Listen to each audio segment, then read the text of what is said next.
Howdy. Okay. Sorry about those technical difficulties.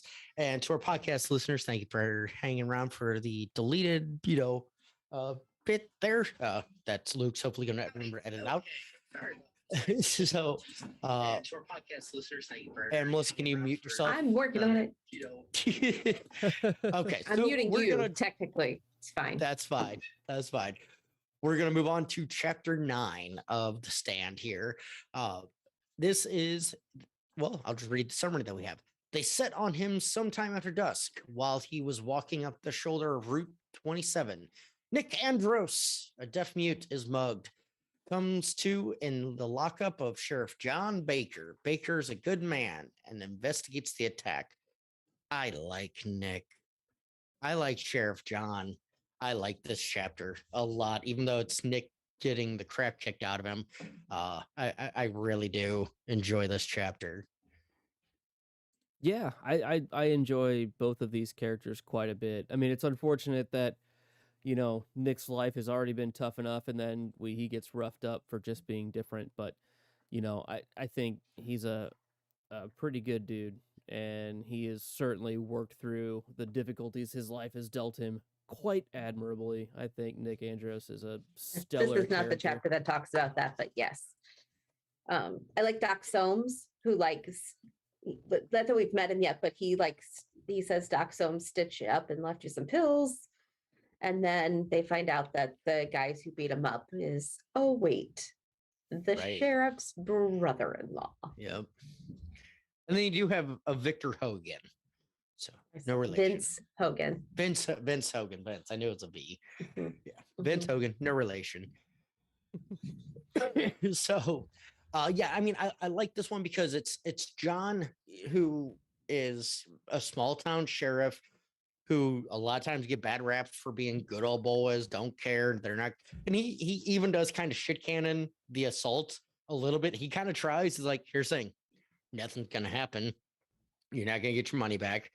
We can do it, or you can just kind of move on about your way and save me the headache kind of thing. And Nick's like, let's do it. And John's like, all right, fine. He doesn't. He's not is he trying to be a little lazy? Sure, but in that mindset, because he knows the way the system works down there, he knows what's probably going to happen. But he's like, fuck it, I don't care. I'll go for it. And I like that. I like that it doesn't take him long to figure out what's going on with Nick too, because a lot of people like Ray, like Vince, don't even have time to try to get to know him. It's just he's just a deaf dummy. He's just a dummy. It's like, yeah, there's more to him, and John takes the time with that. Mm-hmm. Yep. No, I like both of those characters quite a bit. Great introduction to both of them for sure. Yeah. Chapter 10. So, yep. Larry woke up with a hangover. That's how the chapter starts. Up to his old tricks. In there. This time, an oral hygienist. That doesn't work out. Pretty ugly scene. You ain't no nice guy. You ain't no nice guy.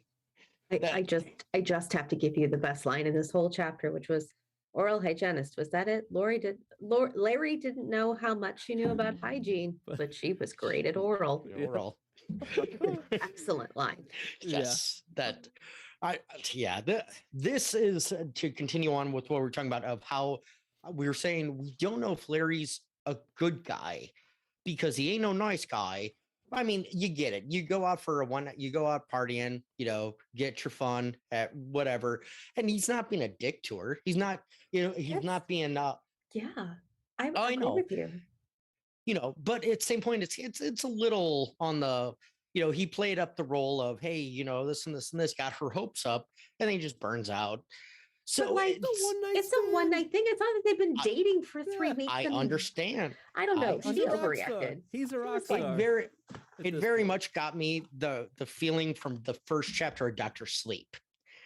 I definitely get that. I definitely had a similar feel to that for sure. Like that kind of wake up in an unfamiliar situation. A lot less kind sketchy, of thing. In my opinion, than a lot less sketchy. Yeah, I mean, she was making them kippers and mash. She was a nice oral hygienist who making them kippers and mash and all that. And no, I don't blame Hapo. I don't blame, Larry for acting the way he does, but it also kind of goes to his character where you're like, okay, just one and done, cut and run kind of thing. And I don't blame the guy, but I could see how it could negatively affect his, perceived persons. From one person. Yeah. He's a rock It's still a star fun. now. He's a rock It's also star still now. a funny scene. Like honestly, Yeah. I think this is more put in for comic relief I mean, over. yeah, I would agree with that. It's also a bit of character building to see that, like, yeah, I mean, he's becoming pretty famous. Like, he basically just had to say, like, hey, I'm this guy with the song on the radio, and she was all over him. They went and bought 12 copies of the record at the record shop. I mean, it's I think it's kind of showing that as well. He ends up getting hit with a flying spatula at Yes. kind of, As you do. as you do, and I love that line where he's like, normally, the flight path of a flying spatula would almost always miss it, but this is the one time that proved the rule wrong. Right on target. So he Ends gets up cutting him a bit too. he gets this cut on his forehead. He's in the new Harry Potter, but he gets down to, I guess, the original Harry Potter, because this was before that. But so he goes down, gets in a cab, drives down to Manhattan, downtown, to where his mom works in the chemical something plant or building, and basically visits her at work. And she is kind of like, oh, what, did someone mistake you for a fried egg? You didn't even try to call me last night, all this stuff, and guilts him. And then they have a bit of a conversation here, a little bit, right? I think this Luke, is... you kind of froze. I froze. You're freezing, so just pause. Ooh, you guys are freezing. Let's make sure stream is. Yeah. Wait, you kind of Alright. you froze entirely. Okay. Well, you're not frozen on mine, and the stream's going from my side. Can you hear me? Nope, now? that's fine. We're yep, you're good. Okay. You're good. I was saying you froze, so This is yeah, going so well. Yeah, I don't we're know. into chapter. We I don't are know into what's so chapter 11 sketchy. now here too. I don't know if it's So my this- internet or what, but we'll keep going. Yeah. So Could be, but yeah. So just want to give a preface. This is in chapter 11 because right after Larry leaves the Bronx, there after he gets hit with the spatula, he goes right into chapter 11, which is him going to his mother's work. So continue on with what you were saying, Luke. yeah, so he goes down and meets her at work, and they kind of have a conversation between each other, and he's basically just talking about how he's making this money soon. He gets some information that he actually is going to get some of his money again, and she gives him $15 to go to a movie, but she calls him a taker in this. And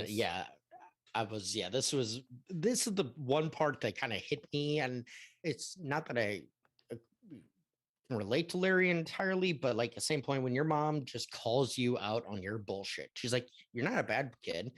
The bad would have came out of you when we were living in the shitholes and all that. You're just a taker. People give and give and give, and you just take. And it's like, for your mom to call you out on your bullshit like that, it's gotta hit hard, especially just after having a morning like that where you in your head, oh yeah, I'm a nice guy. I'm a good guy. Yeah, I'll have my fun, this and that. And then the chick calls you, oh, you're no nice guy. And then your mom comes out and calls you a taker and everything. It's like piling shit upon shit in just in your soul, like in your personality, and you're like, fuck, it hits hard. And so I mean, this is where I start to get a little sympathetic for Larry, because he was realizing he might not be such a nice guy. See, I don't know if I buy it. I don't know if I buy that he's not a nice guy. I don't know if I buy their take on him. I just don't know if this is going to sound terrible. I don't know if I've ever said this about a Stephen King character development before. I don't know if Stephen King has done enough for me to prove to me that Larry is fitting what all those people say about him. I'm not saying he is a good guy or isn't a good guy. There's not enough there for me to really make that judgment. It's annoying. I'm supposed to just like I know who Franny is, and I know who Nick Andros is, and I know who Stu Redman is, and you know who John Baker is. I don't really know who Larry is, but we have spent more words on him than any other character, and I still don't have a good read on him. And so I'm just supposed to like start to adjust how I think, because, oh, you're not a nice guy, and oh, you're a taker. But I don't know. I just don't know if he's developed enough for me.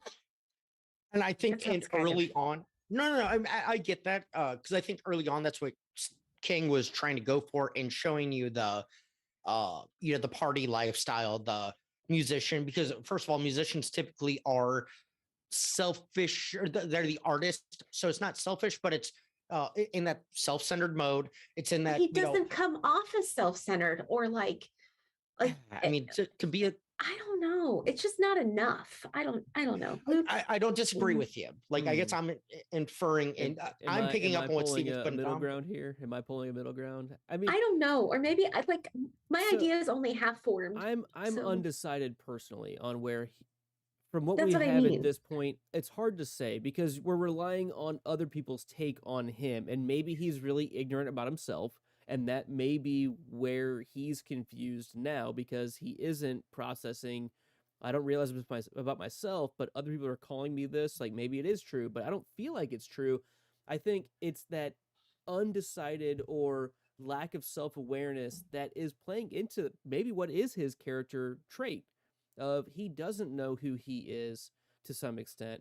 I think that's what I get from it is he is unreliable narrating on his own life. That's what I'm getting Yes. from it. Yes. And remember in the last chapter I said I'm having such a hard time like liking him. It's not that I don't like him, but I think I'm supposed to like him and I don't. But at the same time, I think all of these characters who are reporting on him, I don't buy their take either. I agree with that. I agree with that. And because it's still being funneled through his perspective. We're getting it through his perspective. And there are people that are close to us that I feel like are struggling with people's perspectives that they're thwarting to themselves, just to put it that way. So that's the mentality that I'm taking towards it of it's his self-awareness is what's in question to me. Okay. That's the number one thing that I get from it. Fair. Some of it's probably valid, some of it's probably not. It's just how he's taking it. I also don't know if all of his actions warrant that we've seen warrant the reaction we're getting from some of these people. Because like the girl in the Bronx, she overreacts. I don't believe her at all. The only person that I trust on their opinion right now about him is Wayne. I think Wayne Stuckey Yes. is the only person that made a valid judgment on like you're making you can't pay for what you're doing right now because you're too far into what you're doing that you missed some points. Because his mom is making judgments based on what he was like as a kid. Right. Yeah. Yeah. That's my take on it. You made me feel better.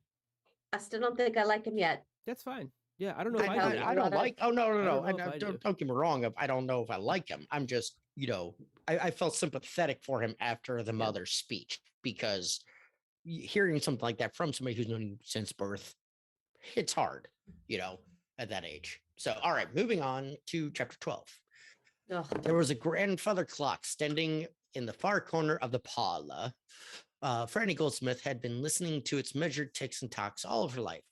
Franny's family histories told as a tour of her parents' home, a nasty confrontation with her mother, her dad defends her, slaps Clara Goldsmith. It escalates even more. Franny's dad comforts her after. So, and it's the fact that Carla also slapped Franny.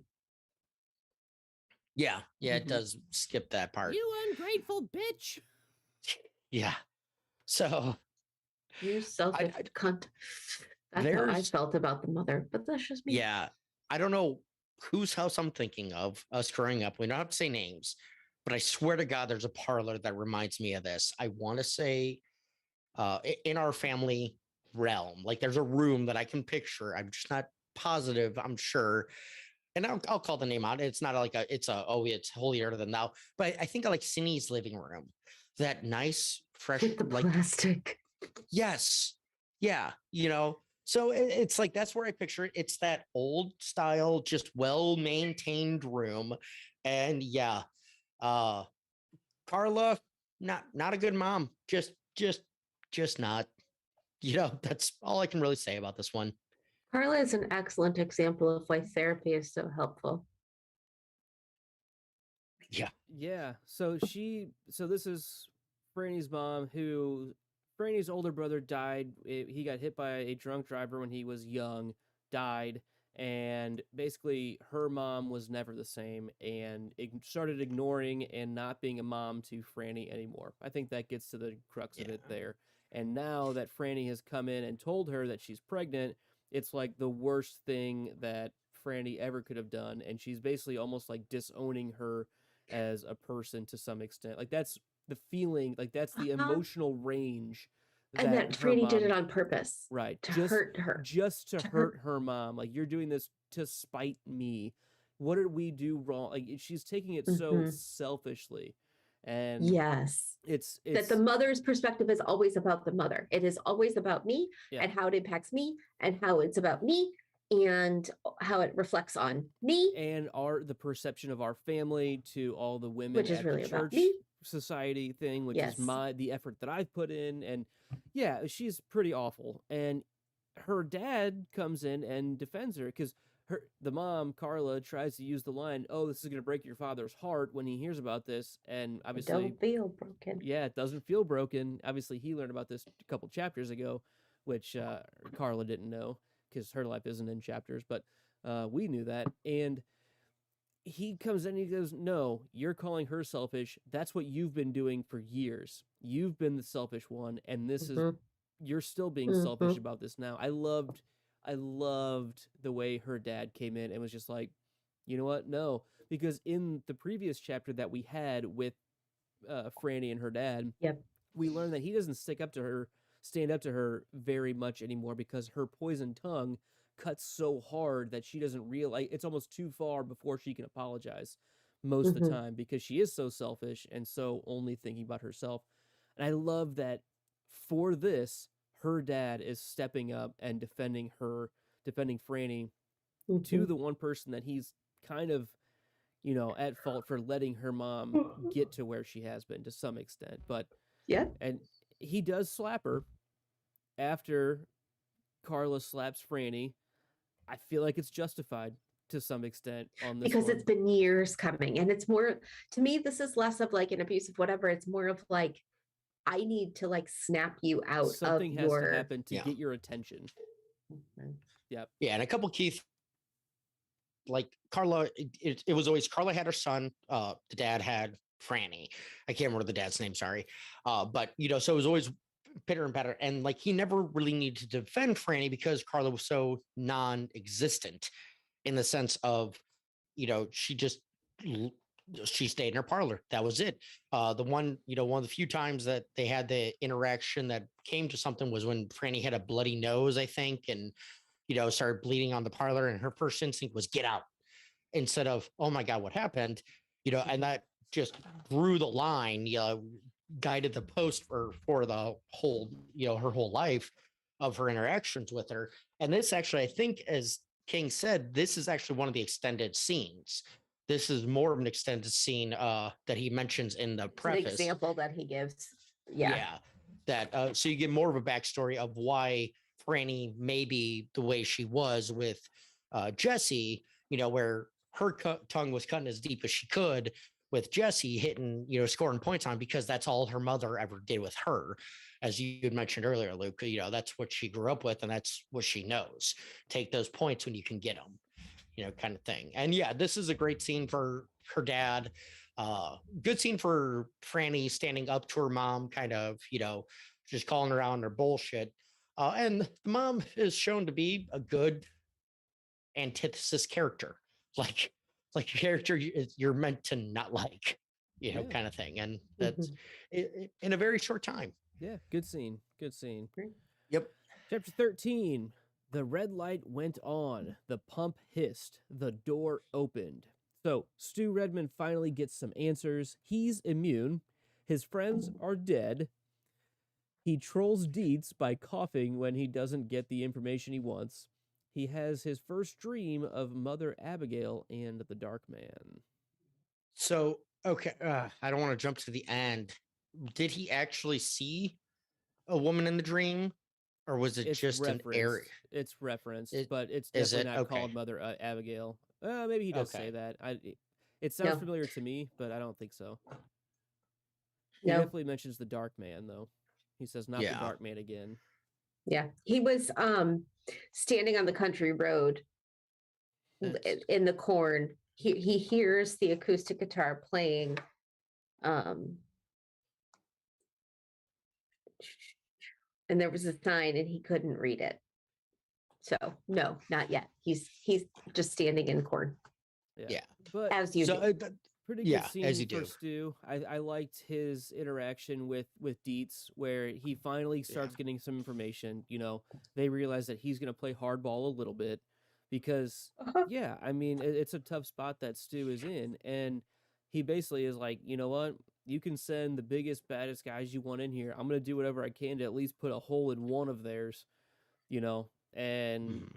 you know they think that he's immune. And then that might have been the last time we saw Stu that he did that one where he was playing hardball with Yeah. the other guy Was with Denizen or whatever his name was. But with Dietz, he's like, yeah, okay, great, I'm immune. Tell me something. He goes, I can't. And so he starts coughing to like show that, Yeah. oh, maybe I'm not. And you know, Dietz just fucking freaks out, right? And he's like, starts running to the door. And he's like, that's okay. I'm just kidding with you. He's like, why would you do that? He goes, oh, that's classified. Like, fuck you. Yeah, it was good. Like as he puts it, it's a good troll moment.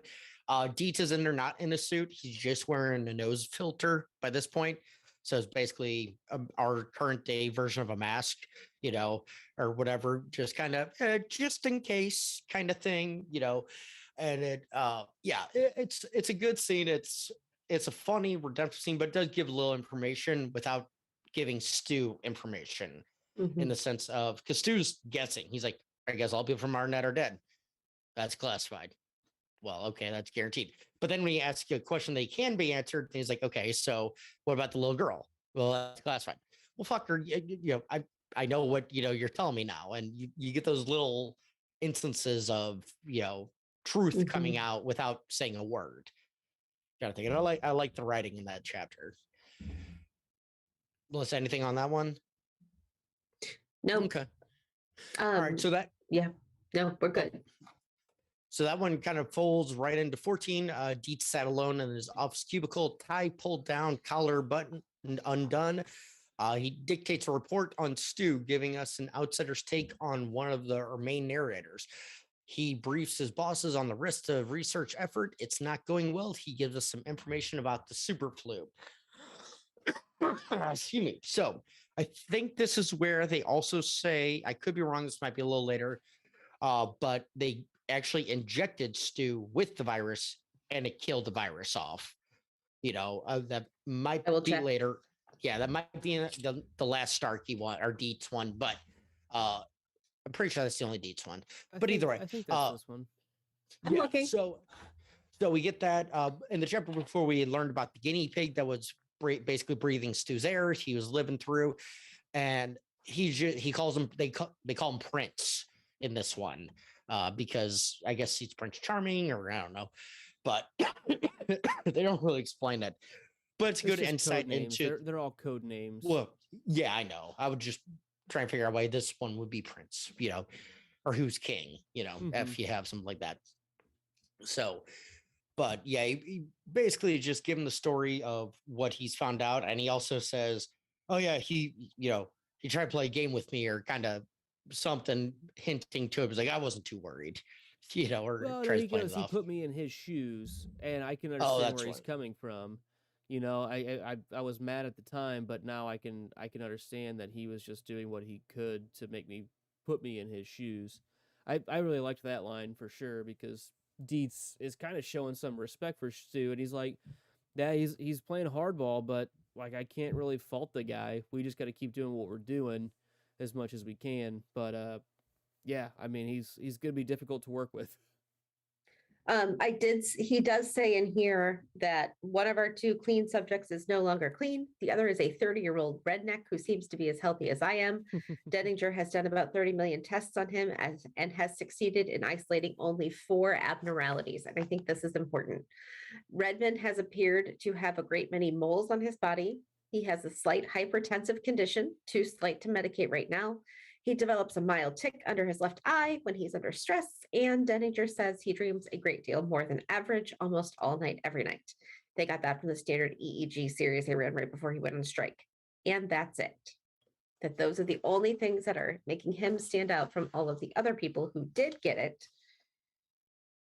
It does not, they did not talk about giving it to him yet. Okay. They're not there. Okay. All right. So I think that's interesting that they are trying to isolate some possible reasons. And they basically, So- you know, right when Dietz comes in, he goes, "So yeah, you don't have it, right?" And so he's like, "So I can go?" And they're like, "No, because we need to figure out why you don't have it, right?" And so that's what those tests are trying to do. They're trying to figure out what makes him different than the 99.4% of people who are communicable but have no chance of developing antibodies or whatever it is.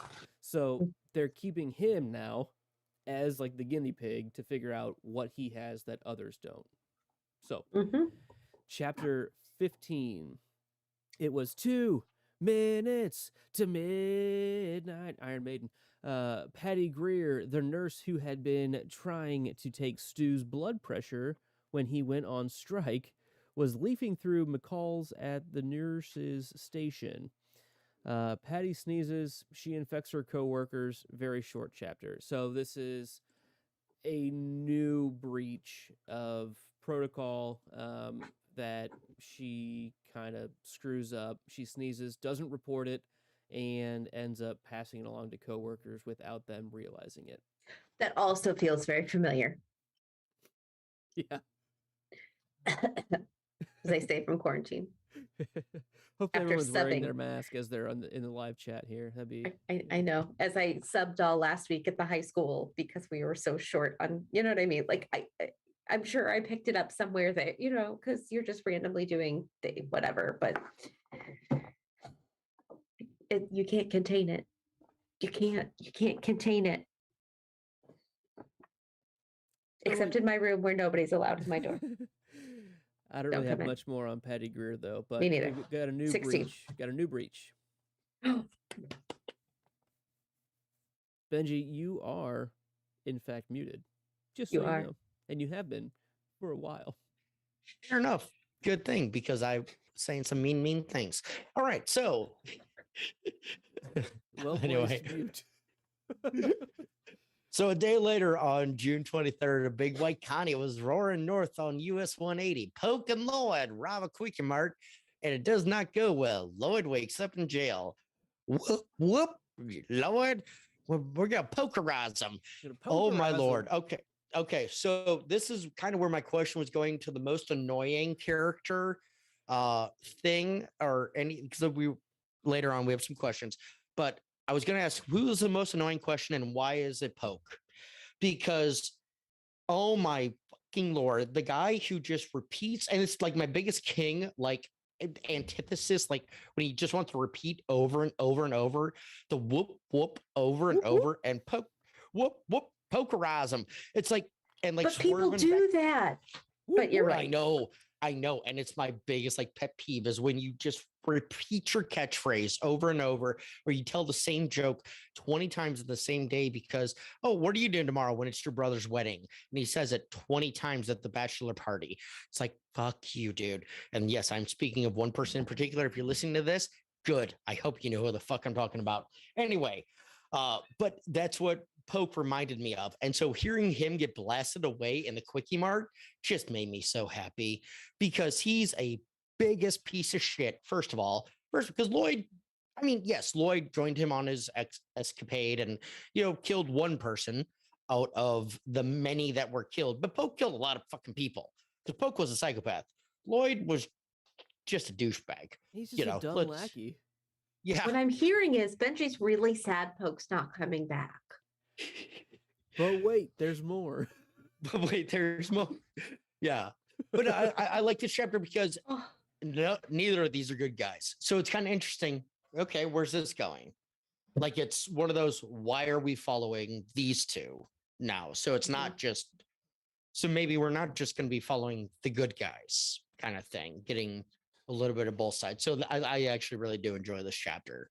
As much as I hate Poke, I like this chapter. I thought it was a fun chapter. I thought it was interesting to see this side of society being brought into it to some extent. Just two guys on a killing spree, interstate killing spree, right? And he was like, man, that's awesome. We're interstate murderers. Like, he's just like interstate killing spree. That's our new band name. But hey, but he was just like, man, this is awesome. But Lloyd's just an idiot, right? Like it was Poke that is really like the evil one to some extent. And we'll talk more about that in a couple of chapters, I think. But I thought it was a fun, interesting, almost like this could have been a short story type chapter. Like this, Yes. These are two guys that we could have like gone through their whole killing spree, and that could be a short story. And you can It's very natural born killers. Like Sure. if you've ever seen the 94 movie or mid-90s movie, Natural Born Killers, very much get the same feeling as a drawn out version of just this chapter. Yeah. Kind of thing. Yeah, totally. Any more on all right. Poke and Lloyd? Nope. All right. Chapter 17. Starkey was standing in front of Monitor 2, keeping a close eye on Tech second class Frank D. Bruce. So shit is out of hand at Project Blue. The media are waking up. Starkey authorizes lethal response. A reporter and photographer are shot on a back road. So this is the media kind of waking up to The flu. Going well, that for sure, because that's been mentioned many times that there's a small flu outbreak. They're calling it the super flu. It's only in certain pockets. It's maybe anthrax, like that was very early 90s and 80s as well. But it's been kind of hinted at, but now it seems like we're getting more people that are going out of their way. At least this reporter and photographer show up at the Project Blue site and are taking photographs, and they end up getting tracked down and killed by some boots on the ground. Yeah. No, it's in Houston that happens with the photographer. Okay, sorry. Project Blue's in California. This is what they're trying to do is contain them. It's the towns that are being infected. Starkey gives a Troy command to the guy in the line. It's like, yeah. Oh God, did he say Troy? Yes, I said Troy. And so it's basically like any of the disturbance of the peace and trying to contain or whatever. It's a shoot on sight. Mm-hmm. Yeah, kind of order. You find anybody trying to flee, those quarantined areas. Yeah. Sure. So it wasn't at Project Blue, but it was at one of these sites. Media is becoming less. Yeah. They're becoming more proactive in trying to get information about what's going on. It's getting out is the point, right? Yes. And also I think this is where we're finding out that, there's pockets all around that it's spread. From where Campion traveled. Yeah. It said, let's see if I can. A doctor in Sipe Springs. It's the fact that they're making connections. It's not so much that there's a flu. It's the fact that they're making connections, all these different things. A doctor in Sipe Springs and a pair of reporters in Houston had connected what happened in Arnett, Verona, Karma City, and a town called Pauliston, Kansas. Those are the towns where the problem had gotten so bad that the army had been sent into quarantine. Gotcha. So and then it says, it wasn't that the situation was important because it wasn't unique. Like it's important in the Sipe Springs. That's the town where he gives the Troy order, or he gives it for them. It's not that they can contain it because they lost that chance with Arnett is what it says. What's important with this one is that there's finally reporters who are going to go to something besides just the military diplomacy of like, oh, whatever, it's, just a flu. Like there's an actual story here, and they're trying to shut it down because the very last line of this chapter says, there was no published report of disease or any other trouble in Sipe Springs, Texas that day. Right. Yeah. Problem handled. That one teeny tiny pit was handled.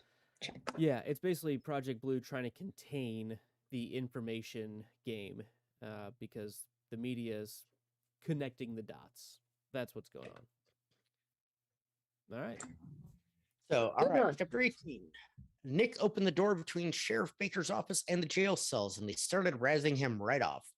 Sheriff Baker has arrested Nick's attackers. They're all in the same jailhouse. Nick has dinner with Baker and his wife. She has a cold. We learn Nick is smart. He communicates via written notes. He writes his life story for Baker. They get to know each other by working together. Dr. Somas examines Nick's injuries. Baker has caught his wife's cold. He goes home. Nick is in charge of the jailhouse. Baker doesn't show up the next day. Nick needs to feed the prisoners. Runs into Somas, who tells him the sheriff Baker is dead. A dozen people in town have died of this flu. The town is cut off. This is a breakout chapter. And Captain Trips is off the leash now, gathering pace. I think that's a little more side notish kind of stuff. So again, another good Nick chapter. Nick chapters are kind of my favorite right now. They're a fun one. Oh, and by the way, Nick in the 1994 series is played by Rob Lowe, none other than Rob Lowe.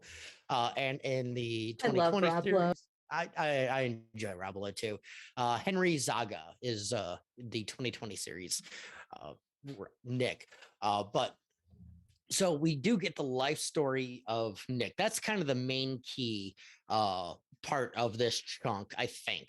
Yeah, I agree. It's who he is. Exactly. So obviously born a deaf mute, his mother taught him basically 4 words: Nick Andros, and then he learned 2 other words: fuck you. Like, I don't know if that's all she taught him, but that's all he remembered, because then she died. That's all he. Yes, that's what I'm saying. Like, she taught him Nick Andros. Like, he knew that from her, but she couldn't figure out how to teach him anything. He learned "fuck you" from reading on a wall. I believe that's what he said, like, or something along those lines. Right. And so, but then he goes to an orphanage, a home for, orphan kids, so an orphanage, and meets another deaf mute who starts to train him how to read and write and learn. And not gonna lie, I have a son who has a little bit of a learning disability and everything, and it's tough teaching him certain things, but he at least has vocal abilities. He at least has hearing abilities. And like, I know how frustrated I get doing that. I could only imagine how hard it would have been, how hard it is just in general to teach a child like that. And so just gives me, hope and just good feelings that there are people in the world that actually do that, because it needs to be done and it should be done. I just don't know how I could, I don't think I could ever do it unless I was put absolutely in a position and I was forced to. And trained. So yes, I have to go through classes myself to do it, to train a child that way. So just shout outs to that guy. And I can't remember his name. I think it's Rudy. That sounds right. Yeah. But he was also deaf mute, so it was maybe a little easier for him to teach, mindset of it. But so yeah, we get the one, we find out Sheriff Baker's dead, which sucks. It's like, damn it, he was a good guy, and his wife's also still has a cold. And it's like, okay, we know where this is going. We have a good feeling about where this is going. Or does she have just croup? sucks. She might have croup. She might have croup. She might have SARS. Who knows? SARS wouldn't be a thing for 30 years, but she might have SARS. But so it's a good chapter. I do enjoy this chapter, but mostly for the backstory of Nick and just getting his firsthand experience.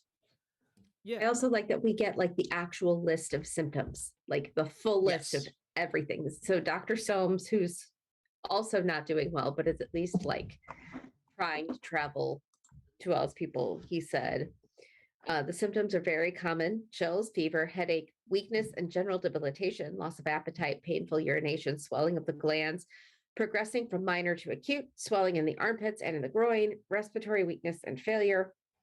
They are the symptoms of the common cold, of influenza, of pneumonia. We can cure all of these things, but not this. It comes on the patient quickly or slowly. It doesn't seem to matter. Nothing helps. The thing escalates, backs up, escalates again. Debilitation increases, then swelling gets worse, and then finally death. Somebody made a mistake, and they're trying to cover it up. Yeah. That doctor's all over this. Oh yeah, absolutely. Oh, we should say this is in Arkansas. This is Shinoa or Shoyo, Arkansas, because I don't think it was mentioned in the first Nick chapter where we were. No, it was, because he goes, I'm saying in our summary. We didn't talk. Yeah, correct. But I love, obviously, the relationship that developed between Sheriff Baker and Nick, and the fact that he deputized him like Mm. with less than 24 hours in town, like Sheriff Baker, pretty good on the how do I want to say this? Like character judgment.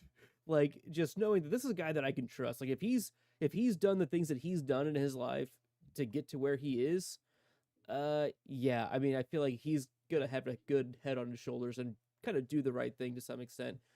And the fact that he's now the only one that is able to deal with anything, Mhm. it very much again kind of feels back to the Institute where we have some inner police department things. It's That's right. It just this was another one of those scenes that just automatically was like, man, I feel like we're back with Luke in the police department in Georgia.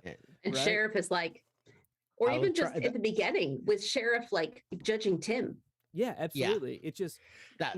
those sheriffs are very similar. Like The they're Sheriff in Needful Things is very similar to that too. A little younger. Yes. I would but yeah, I'd have to reread it, but it sounds familiar for sure. he's the Yeah. main protagonist, good guy. Sure. Yeah, he's the one that does. And I think we mentioned that during when we were at the Institute was that sheriff kind Mhm. of reminded us of Yep. Needful Things sheriff. And yeah, I was trying to like literally typing in name of sheriff for the Institute, like trying to find his name and I can't find it. But yeah, very very similar John. characters. Yeah, Sheriff John, that sounds right. John something, but I think I'm more positive you're correct about that.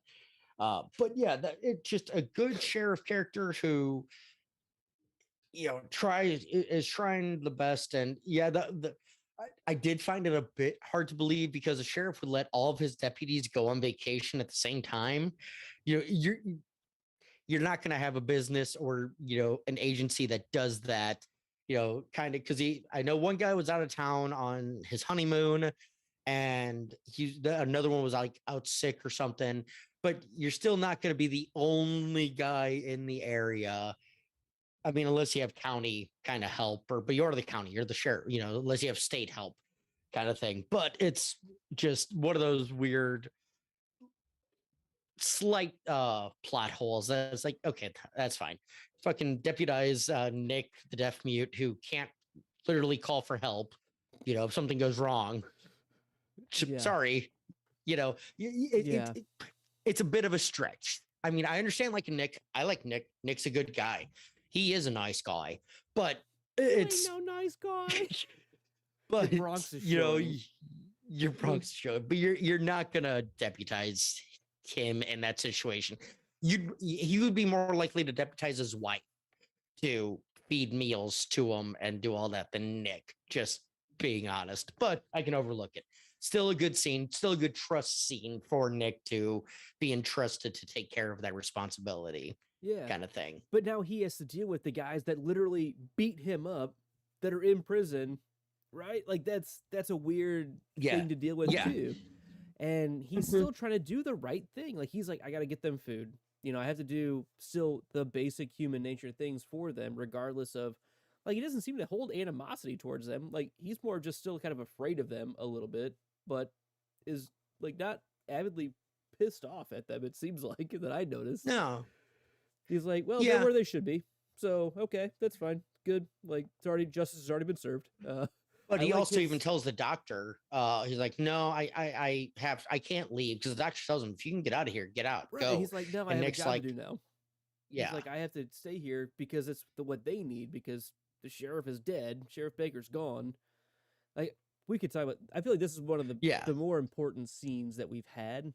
And I should get out of the needful things work, but I was like, these are all yellow. We don't use yellow anymore. Yeah, I think that was a really great scene, and there it covers. It's one of the longer chapters as well in this section that we're doing. So chapter 19. It had been so long since Larry had been in Times Square that he expected it to look different somehow, magical. Larry is still in New York. His mom has a cold and stays home from work, second day in a row. He goes out for a walk, calls a friend. She says everyone is worried about this flu out on the West Coast. When he gets home, his mother is dangerously ill. He rings the hospital. It's in chaos. Yeah. That's another So pretty good summary of that chapter. Yeah. Also, an accurate portrayal of our current hospital system. Yeah. Yeah. So, I mean, it does play up because the two main places you don't want something like this to hit are LA and New York, our two of our most populous Population centers. yeah. Yeah. Houston would be the third. But Or Chicago. Or Chicago. Yeah, it'd be fourth. As much as they want to say we're second city, they're now fourth. So anyway, show my love for Chicago. So it's a good, like, that ending chapter where it's like, yeah, the hospital is overrun, but he calls not his agent, but the agent's office, that's the friend they mention, asking if there's a check in there, and he's flirting with her. It's just a good old time in the city, walking around on his own. And then he calls his agent. Oh yeah, you got a check waiting for you, and everything. And she's like, okay, and blah blah blah blah. But she tells him about Captain Trips, which is, I think, only the second time the name is mentioned. That is, yeah, because the first one we get from, yeah, I think, because it stood out to me. So yeah, they're The first calling one I read a little earlier while we were recording. That's what I'm saying, and it only popped out like two, maybe three times. That was in like chapter 7, 9 or 10. It was in that, somewhere in that region for sure. Yes, so with it though, it's so we're getting the build, and now it's in the population center. It's in LA. It's in New York, and it's driving shit nuts. His mom has it, and it's like, okay, how serious is this? Everybody's, it's kind of one of those similar to what we've gone through. How serious is this situation? Is it like, if you get it, you have to go to the hospital, you have to get, because it's a new thing. What is the protocol I follow? Exactly. I have, the big difference right now for us, we've had 2 years of figuring it out and kind of going through it. For them, this is day 4, maybe day 5. It's, no, not quite, because they've gotten, like, Stu and them have gotten to Atlanta, like, maybe 2 weeks. Maybe. Well, let's see. The last day we had was June 18th. The first day was, I think, June 10th was when he left. So I think June 18th was chapter 8. That was Hanscom. So, okay, let's say 2 weeks. Fine. 2 weeks, but still 2 weeks for something like this, because this whole section is only June 16th through July 4th is section 1. So we're probably halfway through that right now. So yeah, so that's where I'm kind of going with it. So maybe it's in the 20th. I think we're around the 20th. I want to say, or 27th. So that'd be only 4 days. So yeah. No, so I'm just. It's fine. Anyway. So it's, they don't have a protocol. This is when all hell breaks loose. This is when toilet paper goes on rations, because, you go to the grocery store and you can't find a fucking roll of toilet paper anywhere, or, anything like that, because shit's hitting the fan, quite literally, maybe. It's a low fan. But, yeah, I mean, I liked the part in this scene where he calls his friend, and she kind of walks him through, like, oh, you do have this check, and he's like, did anyone name the deck say anything? And it kind of gets, so the deck, Donnie the deck, it's something like that. Dewey the deck. He is the drug dealer that basically our boy here, Larry, owes like $9,000 to. And that's like as much as he made overall, and he already spent a lot of that money. So that was the big main reason why he ran out of LA at the time, just to get away from that. Stu, our buddy Stu, was kind of floating that bill for him to some extent to get Larry. Not Stu. Wayne, my bad. Yes, sorry. Yes. It's all right. Apparently, I'm on character name. Yeah, no, good job, thank you. And we passed June 23rd, by the way. Stuckey, it was the Stu. It's STU. So Wayne Stuckey is the one who's kind of keeping Dewey the deck off of Larry, but either way, Larry is a little bit in the clear right now. Like, he gets a lot of good information out of this phone call, right? He's like, okay, that's pretty well solved. That's pretty well on the way to being solved. So Larry's in a great spot. He is like, okay, the number one stress I've ever had my entire life, the biggest scare I've ever had, is kind of behind me right now. So Mhm. he's like, I'm going to go and tell my mom.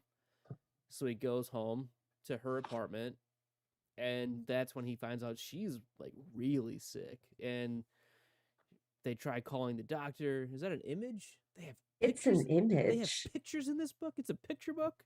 Can you describe that picture for me? As if it was a It's a chapter? black and white photo of a dude kneeling over a woman on the floor. Oh, okay. He found his mom on the floor. Right, Yeah. right. Mhm.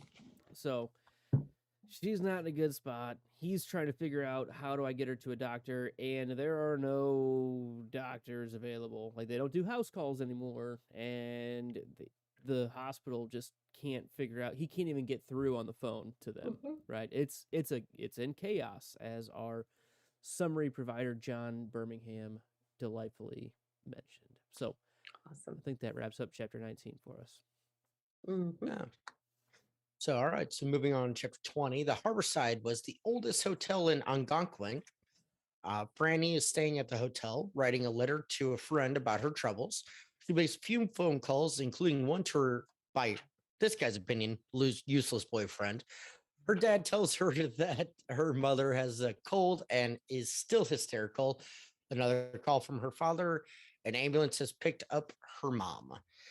So, yeah, this is where this is where Luke had mentioned earlier, where basically she had finally said, you know what, I'm done with Jess. It's not going to happen. I'm going to do what I'm going to do, and cuts her ties. And this is when he had asked, To be fair, that happened in the first dad chapter.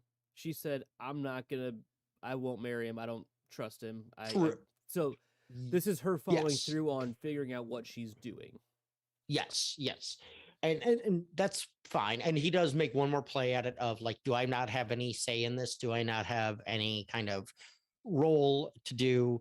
And she reads it as, oh, he's just trying to save face and all that. And I think that's a little unfair. I think it might be, I think that's pretty unfair. And it might be. I think it makes total sense in a female's like brain of like, well, he assumed we wouldn't have anything and it didn't work, so I'm just going to let him off the hook. I think it's. Oh man, I sorry. I'm not saying she's right. I'm saying that's her rationale. And given time, there might be a way to come to a better consensus. But yeah, I it's hard see to where she's coming non-logic from. reasonable it sometimes. I get that. But it's not reasonable. It's an emotional response. It's and difficult to mentally do that from my side. I apologize. That's that's fair.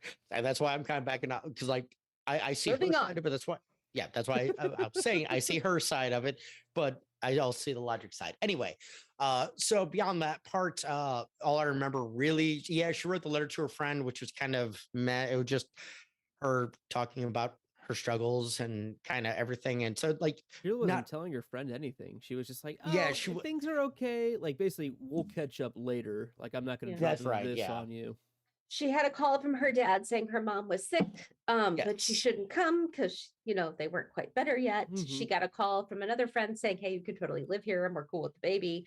And then like as she was writing, she got that last call from her dad again, and he sounded very off and had to put his mom, her mom in an ambulance, and there were 6 people in the ambulance already. And like, what are we gonna do? Yeah. No, and that makes sense. And like coming to that aspect, I've had a similar thing in my extended families. Role very much not the same, but a similar aspect. A new sickness has come on someone, and the husband's like, "Oh shit, okay, how can I, deal with this kind of?" And I kind of read that a little bit in her dad's mentality, like not quite hysterical, but not quite right. Just like, okay, I'm worried. I don't know, because this isn't what I thought it was. Not my normal. Yeah, it's not my normal. And what so do I do with my hands? Like, exactly. Just not every bit of you is out of sorts, right? That's what he's struggling with. Yeah. And so it was a good written part of that chapter where it's just like, okay, you get that feeling, and very just natural emotion, especially from an older guy. He's like 68, I think they said. So she was a very late in life kid Mhm.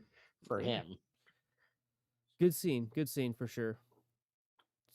Chapter 21, Stu Redman was frightened. That's the first line of the chapter. His hospital is more of a jail. The orderlies wear guns now. He thinks Because he moved to Vermont. Oh, yeah. Yeah. Sorry. Yeah. The orderlies wear guns now. He thinks the surviving doctors are going through the motions. He's watching the news now, looking for signs. He sees a few. He thinks about escape. Yeah. I don't have a This whole is lot a- on this one. It wasn't a long You're- chapter. It wasn't a thing. It's basically letting you know that he's been moved to Stovington, Yeah. Vermont. It moved to chess piece is what this chapter did. Right. Yeah. We find out more Kinda. about it in the next chapter about why. But yep, he's moved. All right. Gotcha. Chapter So when 22. Crichton came, chapter 22, when Crichton came in on June 24th, he found Starkey looking at the monitors, his hands behind his back. All is lost. Starkey quotes Yeats. Yates. No, but I know. I know. That was Yeah. literally a joke within the chapter. So I know that's Yes. why I that was good. I was I'm trying. glad you avidly said it incorrectly, so I could be upset by it. Yeah. Oh, I'm trying to remember how the wrong because I'm like, I know it's Yates. Yeah, But no, you said it incorrectly, Yeats. correctly No, for it was the audiobook. Yeats was the audiobook, was the Yeats. Yeah, Right. yeah. it's Anyway. spelled out that way in the book. It's Yeets when Gotcha. he's Gotcha. saying it wrong. Gotcha. So, can I just point out something that I really like in here at the very beginning? Starkey had been cruising on pills for 10 days. So Yeah, that's on probably about how downers. long we've been going with this problem. It's been 10 days. Right. Yeah. So, So the 26th. And like Yeah. like to me it says downers and it's like there's I thought it was something where it's about his daughter basically gives him downers. mhm. yeah, and so he's cruising on him, but like that would put you down, like false, like so it's No, like anxiety, Anxiety like things. I'm It's he's good. been running at such a high Gotcha. RPM. Oh, okay. I'm He needs to calm fine, down. I'm uh, fine. Zoloft, Which is funny But because like popping them like candy because this is gotcha. a Okay. disaster. That This is makes what I'm and this fine. way is more also sense, the like- chapter It's that fine. he is no longer the head of Project Blue. The You have been president relieved. the president relieves Mhm. Creighton from his position. Starkey. Sorry, that's the next chapter. My bad. I saw the name, Yeah. but yeah, and so like when he's dealing with that, like the downers makes more sense too because he's like Yeah. really chill about it. Like he's like, yeah, And just like randomly quoting I did what Yates I could. and He's like, I did what I could. You know, the Yeah. whole system's fucked up. Like we're screwed. Like that's pretty much it. that's fair. And then does he Okay. end up shooting himself in this chapter? Yeah. I Yes, thought he so. goes down into full on Project Blue, pulls the guy out of the oatmeal bowl, and like shoots himself down there with all the other dead people. Yeah. Gotcha. So a couple of interesting points in this chapter. I just like this paragraph. Here we go. We have to assume the worst, Starkey said, and a queer grin came on his face. It lifted his upper lip and made it wrinkle like the snout of a dog protecting a farmyard. He pointed a finger at the sheet of yellow flimsy on the table. It's out of control now. It's popped up in Oregon, Nebraska, Louisiana, Florida, tentative cases in Mexico and Chile.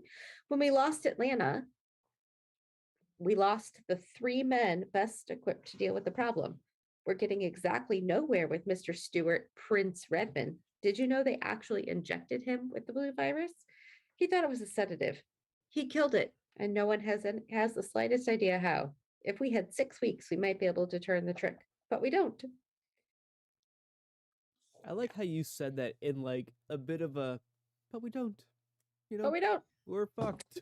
Yeah, because flu- That's where They're he's And he on goes downers. on, and it's like the flu story is the best one, but it's imperative that the other side never sees this as an artificial situation created by America. It might give them ideas. yeah. And so it's also that thinking it's weaponized. It's a Right. So this is also the point where so Creighton is taking over and he actually will deploy some men to take the virus to other countries so that their spread will be happening quick enough so that they won't necessarily hear about America's. oh, okay. I missed that Mhm. entirely. So okay. Will you say that one more time for me? Nice. Sorry, I Good. was reading a thing. I apologize. Hold on, let me see if I can find it. Okay. Then right after the part that I read, it says Cleveland has between 8 and 20 men and women in the USSR and between 5 and 10 in each of the European satellite countries. Not even I know how many he has in Red China. I assume that's like an FBI CIA guy, right? Gotcha. Okay. Starkey's mouth was trembling again. When you see Cleveland this afternoon, all you need to tell him is Rome falls. You won't forget.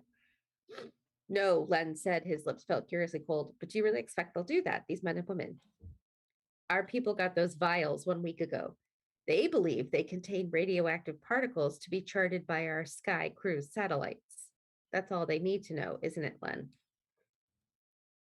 And Wow.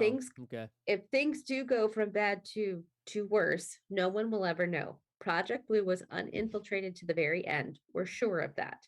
A new virus, a mutation, our opposite numbers may suspect, but there won't be enough time.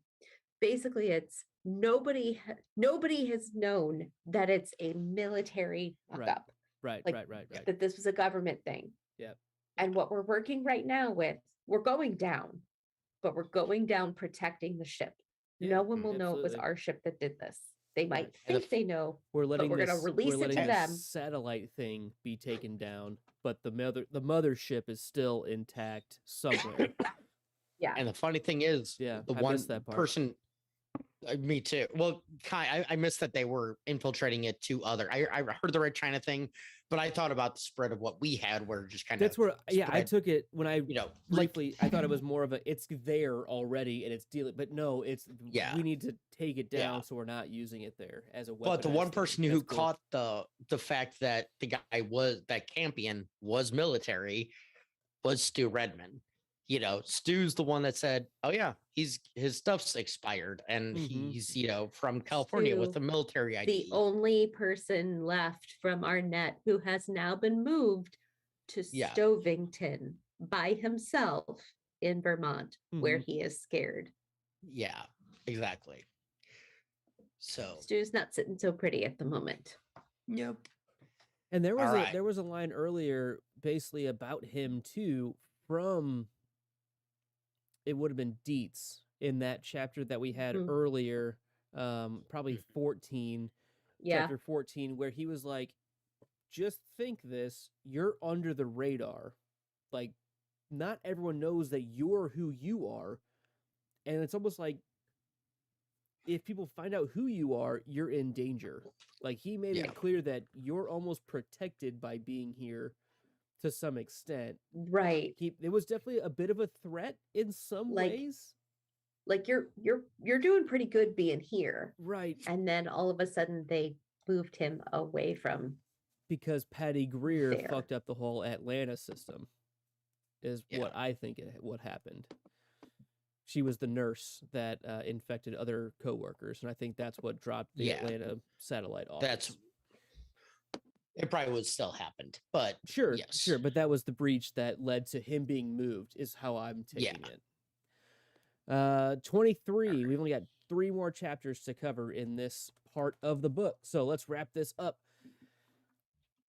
This is a game changer chapter too. Wow. I just want Luke to talk about this. I'm so curious Oh, how you man. feel about this one. Oh man. Okay, so first line in the chapter: Randall Flagg, the Dark Man, strode south on US 51. So the summary we have here says the Dark Man is in the motherfucking house. He walks the earth, don't you know?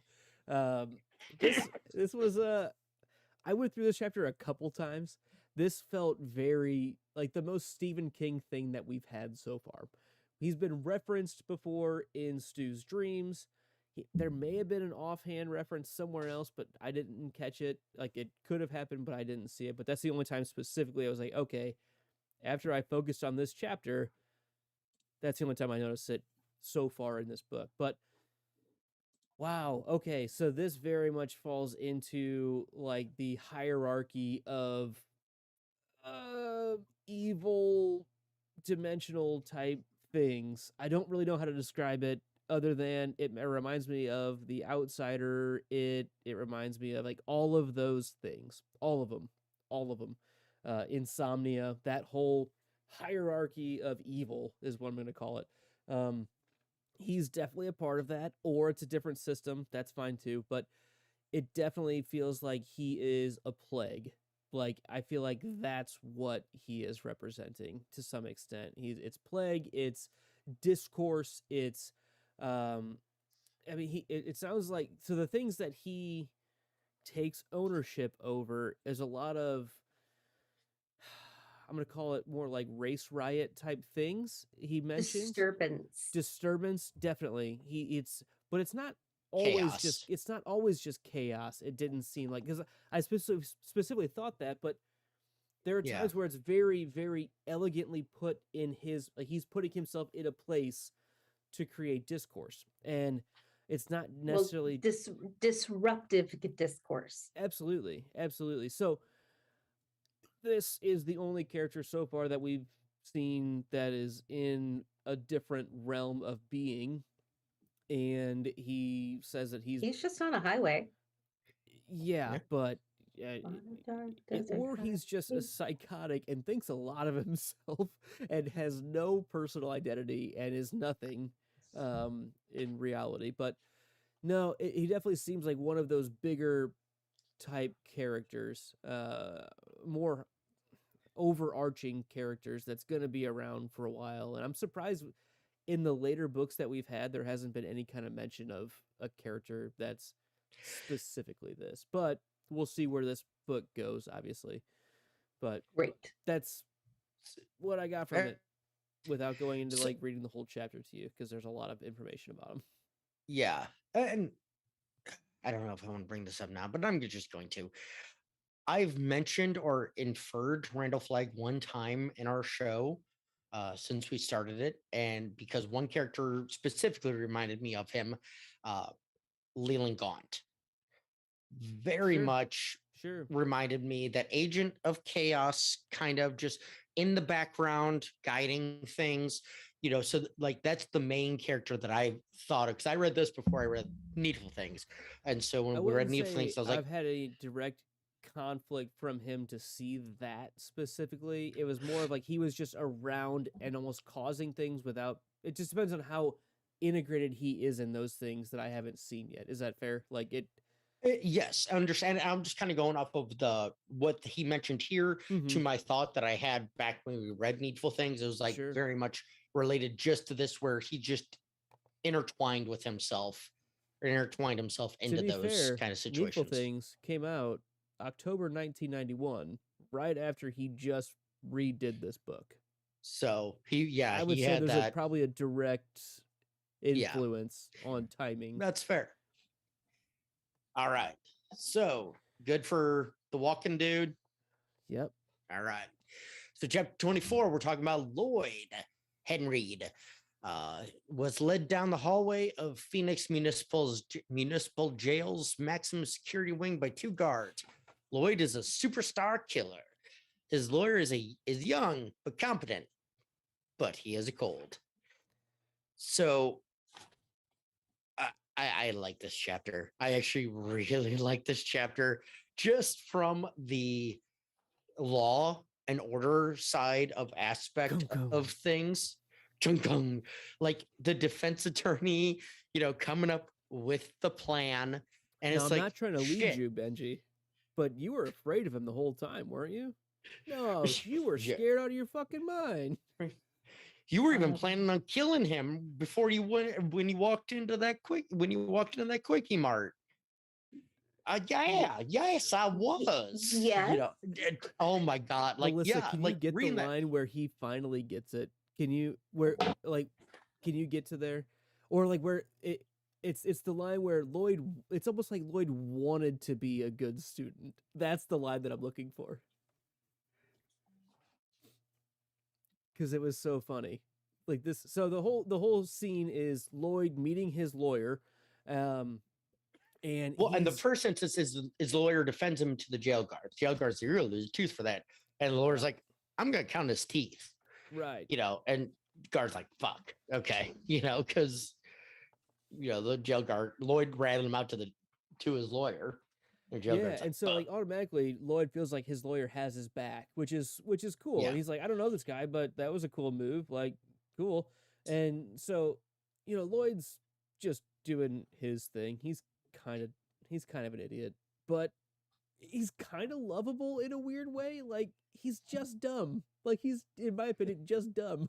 But he's struggling to get what the lawyer is putting down. The lawyer lays down that the death penalty laws have changed in the last 4 years, and the numbers are very much against you. Like we're dealing with cruel and unusual punishment, whether that means, and he goes, yeah, like the electric chair. And he's like, yeah, but you could say that it's also the wait time between being sentenced to death and the actual happening of death.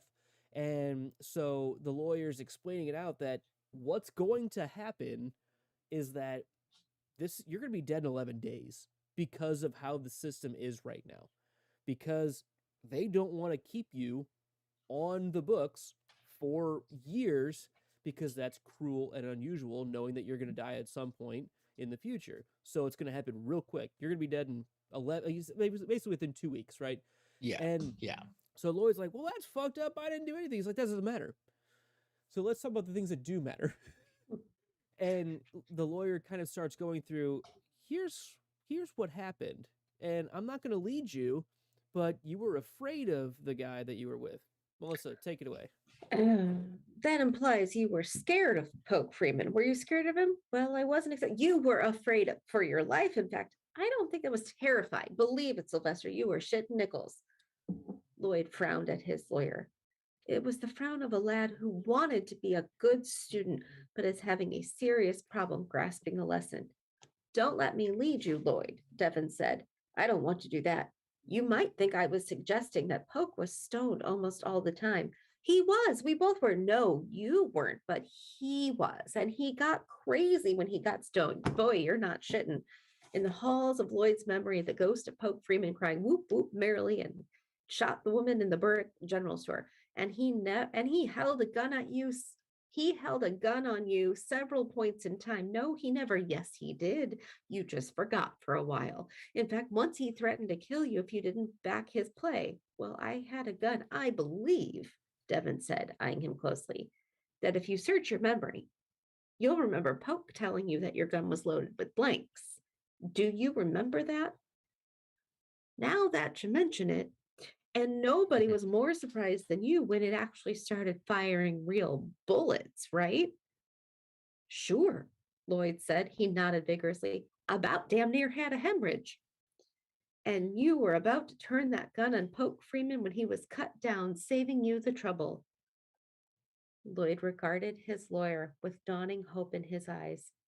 Mr. Devons, he said with great sincerity, that's just the way that shit went down. That's just the way that shit went Yeah. down. I loved that part so much.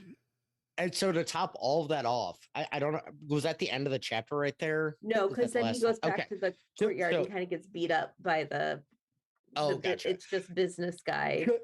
Because there's another line in there from the lawyer of she's like, Lloyd's asking him, so how many people have been put on death row? Or they start talking about, there's been Oh, yeah, 11 that's people earlier put than on. this. Yeah, okay. So it's like there's been 11 people put on death row. Of those 11 people, 2 have been communicated. And you know who defended one of them? Me. So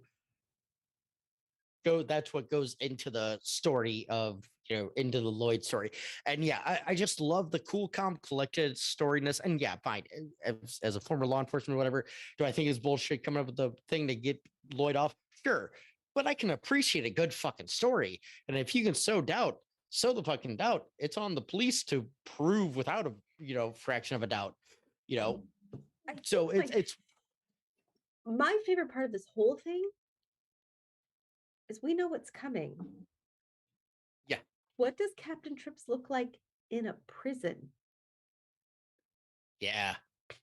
Well, funny you say that, because that leads right into chapter 25. And Luke, that's your synopsis. A little Chapter- bit. Well, because I'm thinking it- about it- more like full on prison. I Like think let's touch on Yeah. 25 and touch it it because doesn't. it gets I'm just. yeah. we don't have to talk about it. I just Jail want to to like prison. throw that. There's a thought difference. out there. That's fair. That's fair. So, chapter 25, Nick Andros pushed aside one of the curtains and looked out into the street. So, Nick nurses Jane Baker, who is Sheriff Baker's wife, breaks into a truck stop, takes food, rides bike to outskirts of town, decaying bodies on the road. He explores the town a little because he's just gotten here recently, even though he's a deputy now, which is funny. Most houses are silent. A few sick and delirious occupants are left.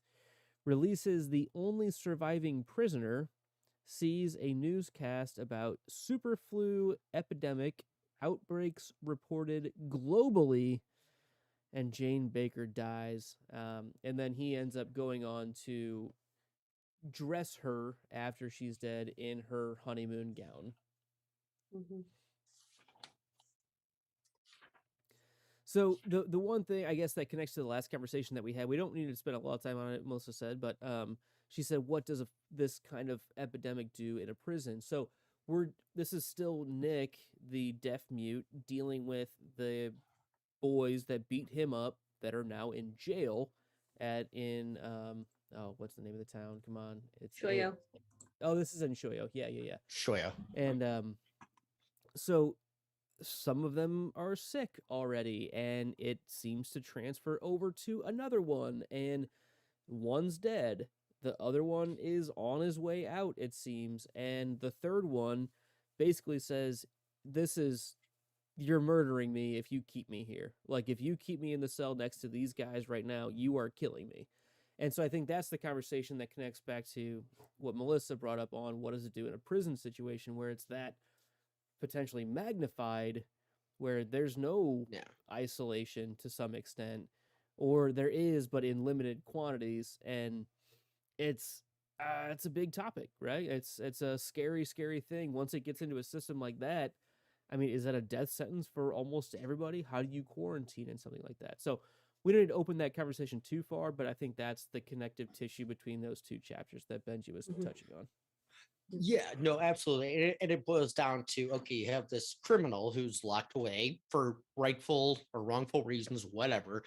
And it's up to one person, as in Nick, he has the ability to let him out because the whole town's pretty much done. Shoyo is pretty much ghost town almost at this point. Mm-hmm. Very limited people. Nobody knows that these prisoners are in there apart from Nick. And so it's one of those, if you're living in that situation, you're stuck in that situation, you just have to hope for the fucking courtesy of a good person to come by, or you're going to die in that jail cell. Because had Nick been infected, was it Vince that was still Vic. kicking, or was Vic that, okay. Vic was the last remaining. So, it's one of those of, he would have been fucking up Schitt's Creek. No, Vic died. I was gonna say I didn't think it was. It was Mike. Vic died. Yeah, Mike. I just knew that there was no I- Vince. I just knew it was Vic Hogan, but I couldn't remember Vic Hogan. which guy actually got out. Gotcha. Fair. So it was Mike. So Mike's the one that, Mike's been let out. And then was that before or after he does the stuff with Mrs. That Baker? was before. That was before. That was before. After Mrs. he Baker lets, ends the After chapter. he lets Mike go to save Gotcha. Mike's life potentially, he goes and checks on Jane Baker, and she is dead. And Gotcha. that's when he dresses her in her honeymoon gown. Yeah, And as she had asked. her last request. And Yeah. we haven't really talked about it, but every time someone's like on the verge of dying, there's a lot of delirium that sets in. That's something that really hasn't been Mhm. mentioned much. Mhm. But we've seen it multiple times. Even from I think the best example. of people dying, like we've been in their head as they were dying. Even did Stu have that, or was at the beginning of one of Stu's chapter, but it was the other guy? It was the other guy. That's what I think Yeah, confused me listening to it, because I was like, well, he was delirious, but no, it's Vic. that This was Vic Palfrey Yeah, from that's Vic um Palfrey. Arnett. Arnett. Okay, so that's how yeah. that chapter opens, which is And then the best chapter example of number. that, though, Luke, Yeah, yeah, in yeah. my Go ahead. opinion, would be Larry when he found his mom. When Larry finds his mom, he puts his hand on his forehead, and he says her brains are literally scrambling, and they're being fried as they sit because the temperature on her head is just so high, Yeah, and fever so in she general starts will talking. do that. Fever in Yeah, general, if it's so high for a prolonged period, will create those kinds of things. So that's not exactly, an unexpected symptom. exactly. So, all right. So, Melissa, do you have anything on this chapter that you'd like to add or anything? I feel like it's a really good place to stop. I feel like every single Yes. one of our characters has some sort of like major thing to deal with the illness. Yes. Yeah, Agree. yeah. Like everybody's kind of had their own personal thing, and then We've got they'll write it. backstories. We've got This Yes. feels like, yeah, if we're so we've broken this book into 6 parts. By we, I mean Melissa, and this does feel like the story is just jumping off right now. Like it feels like this is the plummet point on. Okay, here's where we're at. Figure it out, or mhm. don't for a 20, while. 25 chapters in. Yeah, Page 200. yeah. Page 200. Literally. Yeah. Page 200 is I would the end say of well picked starting Yes. part. All right. All I'm right. gonna So we're gonna jump get into to questions. questions. Yep, Just a couple of move quick these ones. quick. Yep. Okay. My question was just David Larry. who have you enjoyed, like interested in following the most? And who are you like least interested in continuing on with? I'll go ahead and jump on that one because I haven't read the rest of the book yet. I think right now, for some reason, well, I just saw a name that changed my vote. I just changed it just because I was forgetting about this character, Stu. I am most excited to see what happens to Stu. I think I was gonna say Larry just because it feels like there's something going on there that he has something to work through. So like a potential arc. I feel like at this point, right, like looking into the next section, looking into part 2, I'm excited to see what Stu has going on. Like I'm it might be bad. He might just be terminated. Like in all honesty, that would probably be what needs to happen. If I'm the Project Blue team, figure out if it's not going to happen, but if it anywhere gets close to him escaping, termination. Boom, there it is. As far as least anticipated, it sucks because I really like Nick. I'm interested to see where Larry's going. Franny's story, I'm excited to see where that goes to. What are the other main storylines? Like those are the main 4 that I can think So we of. had That's about- Starkey who shot himself. So there's Creighton who's taken over for Starkey. Yeah, I feel like Yeah. Creighton and Stu are going hand in hand for right now, at least. So, Okay. Well, but Creighton, you have to they're have, still in like the Project Blue area over in California. Like, yeah, Yeah, he's so just Creighton he's and Stu pulling are the different. strings. He's pulling the strings though, and Right. he knows all about Stu. To some extent, I don't know. you've got Lloyd, you've got Randall Flagg, you've got You got Larry, you got Franny, you got Nick and Stu. That's about our main I know, those characters. are the main lines, and I'm that pretty are, invested in all of them. I think that's my answer right now. I think I'm pretty invested where all they are. And I think that's just where we are. I think I'm invested in each one of the characters. I don't have a least one. I really don't. that's good. Okay. All right. Fair. Benj, The one I want to reread the most is the Randall. I want to kind of get deeper into that, so I want to see where the Randall Flag line goes because I don't remember it all as well of everything that's done. Least one, as of right now, probably Franny. Just I mean, she's the pregnant female. It's not because she's a female and everything like that. Larry has a weird thing where he could have the redemptive arc. Stu feels like a leader. Again, don't know. I do, but I don't. Franny's one that it's like, okay, if I had to pick one, Franny would be my least intricate one, but that could change come next section, you know. But just based off the story right now. So that's my answer. Okay. Mine is Stu, because everybody else is pretty much like in their place where they